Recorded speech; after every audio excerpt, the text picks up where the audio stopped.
Um quarto de século parece tempo suficiente para uma ampla revisão no texto constitucional, como defendem vários analistas? Após 25 anos e 81 emendas, a pressão por reformas continua. Neste momento, tramitam aqui na Câmara mais de 1.000 emendas à Constituição. Esses analistas debitam a pressão pelas mudanças ao fato de a Carta de 88 ser excessivamente detalhista. Para analisar este quadro, nesse momento dos 25 anos da nossa Carta Constitucional, nós recebemos nesta edição do Palavra Aberta o deputado Roberto Freire, do PPS de São Paulo. Eu sou Paulo José Cunha e o nosso programa é uma produção conjunta da Rádio Câmara e da TV Câmara. Deputado, seja bem-vindo ao Palavra Aberta. Como é que o senhor avalia, nesse momento, a situação da Carta? Ela se consolidou ou ela realmente necessita dessas mudanças que ainda continuam em tramitação aqui no Congresso? Se consolidou e bem. Uma coisa importante, Paulo, é que nós estamos vivendo, de 88 para cá, o mais longo período na história da República Brasileira com plena liberdade democrática. Então isso já é uma demonstração, claro que não é exclusivamente por conta da Carta, é por conta de toda uma conquista da cidadania, a superação do regime ditatorial da forma que foi feita por intensa mobilização, e isso tem dado consistência ao processo democrático. Mas a Carta ajudou. E você tem mais de 1.000 emendas aí tramitando, mas nenhuma naquilo que é fundamental da Carta, que são os direitos e garantias fundamentais. Você tem em algum... A gente conversava antes de começar o programa e a gente estava dizendo que aquilo ali que é a Constituição. É a Constituição. Tem algumas Constituições que se reduzem àquilo. Houve muito nível de detalhe na Constituição que era, de qualquer forma, quase como um acerto de contas. Tinha muito disso. Eu fui constituinte. Eu até costumo dizer que a maior honra que eu tenho em toda a minha longa vida pública já é ter sido constituinte. Então, naquele momento, havia, de vez em quando, um processo de você fazer um acerto de contas com a história.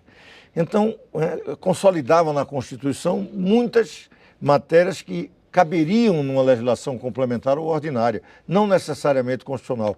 E isso está sendo mudado, exatamente por isso, por esse seu caráter não constitucional na sua essência. E aí você tem as várias emendas que estão aí. Naquilo que é básico, eu diria a você que uma mudança, e aí é por conta de uma reforma que é necessária, e a Constituição impede que ela seja efetiva, é na questão da liberdade de expressão e de organização, que é um direito fundamental. O senhor ainda identifica na ausência dessa liberdade um resquício lá do regime ditatorial? E que foi assumido, e isso é o que causa espanto, assumido por alguns democratas. Eu me lembro bem desse debate na Constituinte, quando nós fomos tratar da liberdade de organização partidária, por exemplo. Eu era um defensor de uma atitude bem radical, levantando a tese de constitucionalismo moderno, de que, por exemplo, constituições italianas ou francesas não tratam da organização partidária.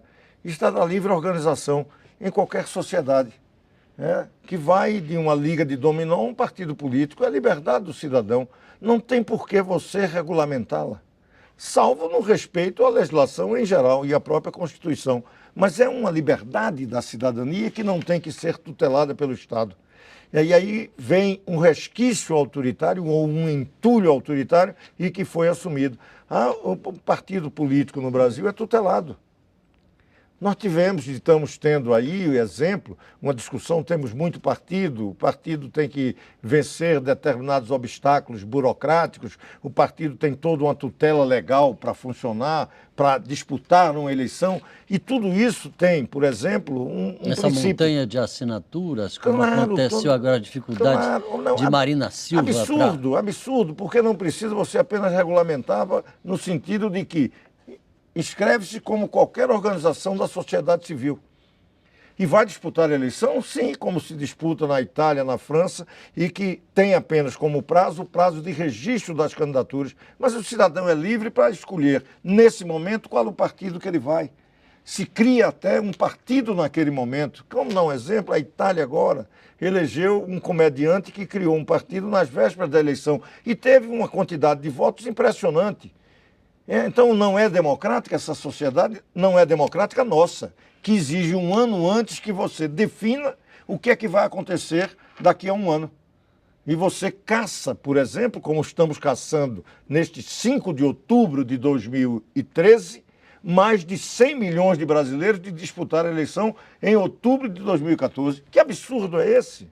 Um ano. Esse prazo de filiação quem inventou foi a ditadura, mas para ter controle.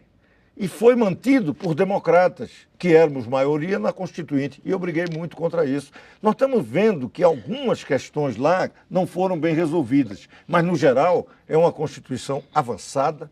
Isso é que eu venho dizendo, inclusive comemorando, porque, como dizia Ulisses, lá naquele momento, e gravou, deu um nome à Constituição. É cidadã. Constituição cidadã. Constituição cidadã. Mas eu estou até aqui com o Jornal da Constituinte, que foi editado, uma bela edição aqui da Câmara dos Deputados, com a foto dele no dia da promulgação, que é uma maravilha. Vou dizer a você, isso, se você pegar a Constituição, tem um dado interessantíssimo.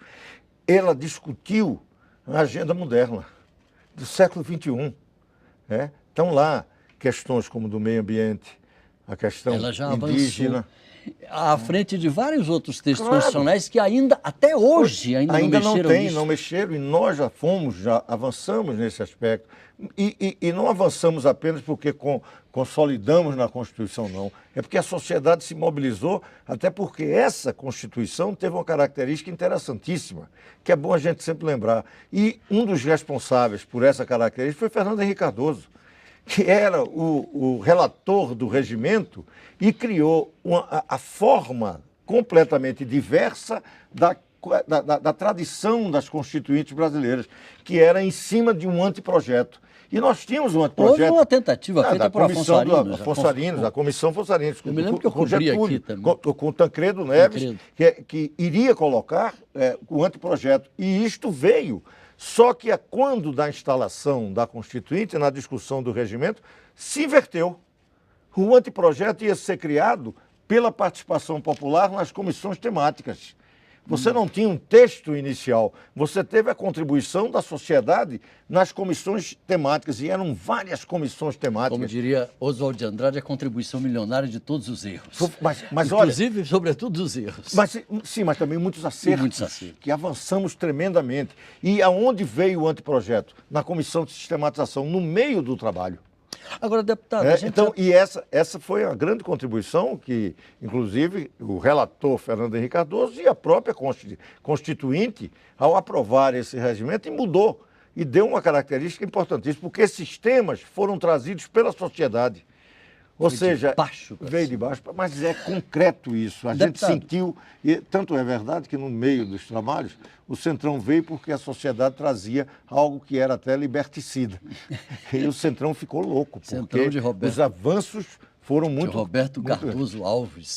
Tinha Ricardo Fiuza, Luiz Eduardo, estamos falando só dos mortos. Mas ainda tem alguns vivos aí. Deputado, só para a gente encerrar, uma análise sua a respeito dessas tentativas de se implantar uma Assembleia Revisora da Carta Constitucional. Como é que o senhor vê isso nesse momento? O senhor acha que se justifica? Não, isso é um risco porque é uma visão golpista. Você só tem constituinte em momentos de ruptura. Veja a história brasileira. Você teve constituinte quando saiu do Império, quando o Império foi superado pela República. Você tem quando a Revolução de 30 rompeu a ordem constitucional da República Velha.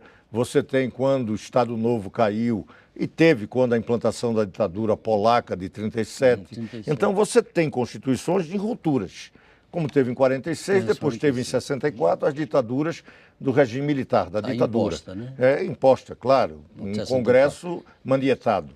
Mas foram duas constituições, a emenda número 1 e depois a de 68.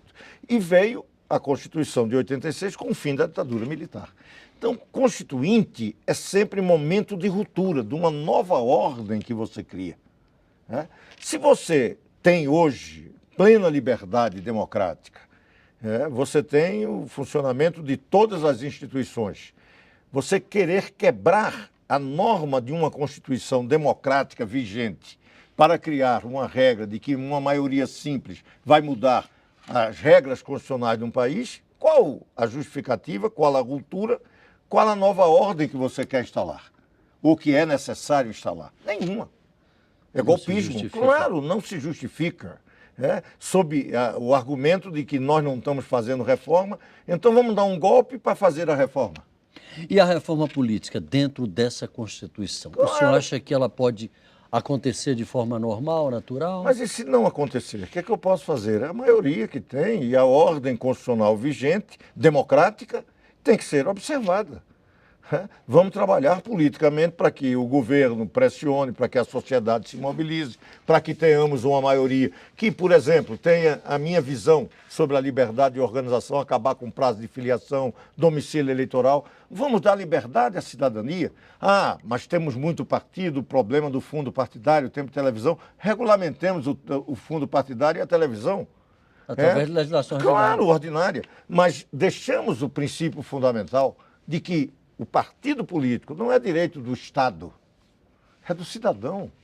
Não tem que Estado dizer quem é que pode dizer para você qual é o número ideal de partido. Quem disse isso foi a ditadura, que eram 2. Aí eu vou inventar na democracia que são 7, número cabalístico. Ou são 30, já é demais. Que é isso? Deixa o cidadão decidir. Tem problemas? Vamos resolver os problemas aonde tem, mas não limitando direito. Deputado Roberto Freire, do PPS de São Paulo. Antes de mais nada, parabéns. O senhor também está de parabéns pelos 25 anos da Constituição, que o senhor ajudou a redigir. Repito, foi uma grande honra, e é uma grande honra para qualquer parlamentar ter sido deputado constituinte. Eu fui. Muito obrigado pela sua participação aqui com a gente. A você de casa, muito obrigado pela audiência. Um abraço e até a próxima.